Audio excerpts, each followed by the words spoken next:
नमस्ते फ्रेंड, स्वागत है आप सभी का हमारे YouTube चैनल शुभ संस्कार में। तो दोस्तों, आज हम मकर संक्रांति की धर्मराज की कहानी सुनेंगे। प्राचीन काल में एक राज्य में हरिदास और उसकी पत्नी रहती थी।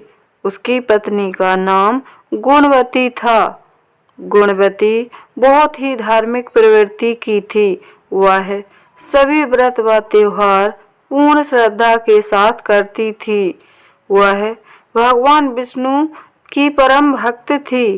गुणवती एक पतिव्रता स्त्री थी, लेकिन धर्मराज जी की उसने कभी भी पूजा नहीं की थी। वह अपने घर में आए हुए मेहमान का बहुत ही आदर सत्कार करती थी और इस प्रकार से खुशी खुशी उनका जीवन चल रहा था। एक दिन अचानक गुणवती की मृत्यु हो गई और यम के दूत उसे आदर से यमलोक ले गए।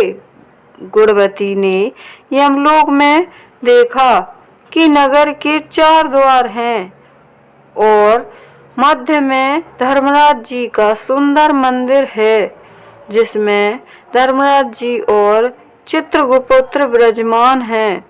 जैसे ही गुणवती ने धर्मराज जी को देखा तो वह डरकर सीधी खड़ी हो गई।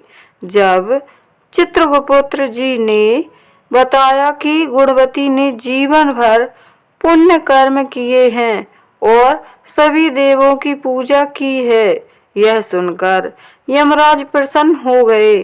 परंतु यमराज ने गुणवती से कहा कि तुमने जीवन में कभी भी मेरी पूजा या भक्ति नहीं की है।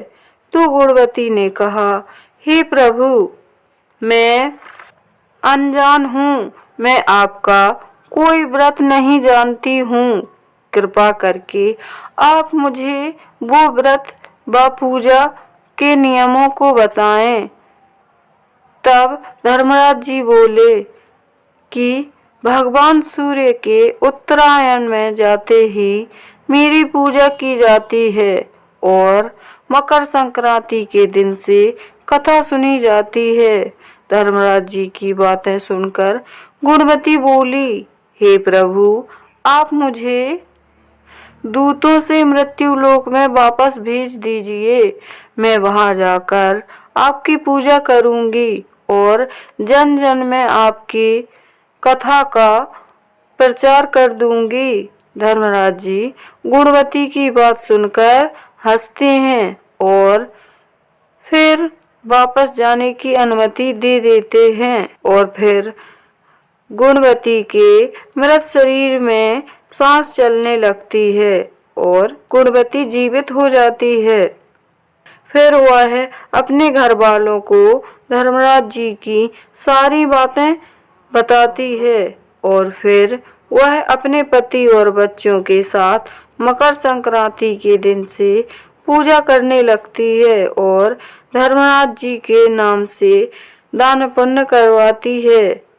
इस प्रकार उसने वर्ष भर धर्मराज जी की कथा सुनी और अपने जीवन में सभी सुखों को प्राप्त किया। और जब उसे मृत्यु प्राप्त हुई तो यमलोक में देवताओं ने उसका स्वागत किया और उसे स्वर्ग की प्राप्ति हुई।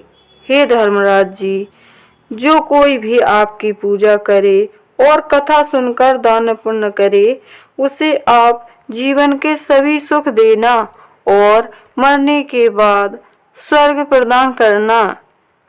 दोस्तों, यदि वीडियो पसंद आए तो लाइक और मेरे चैनल को सब्सक्राइब करना ना भूलें। धन्यवाद।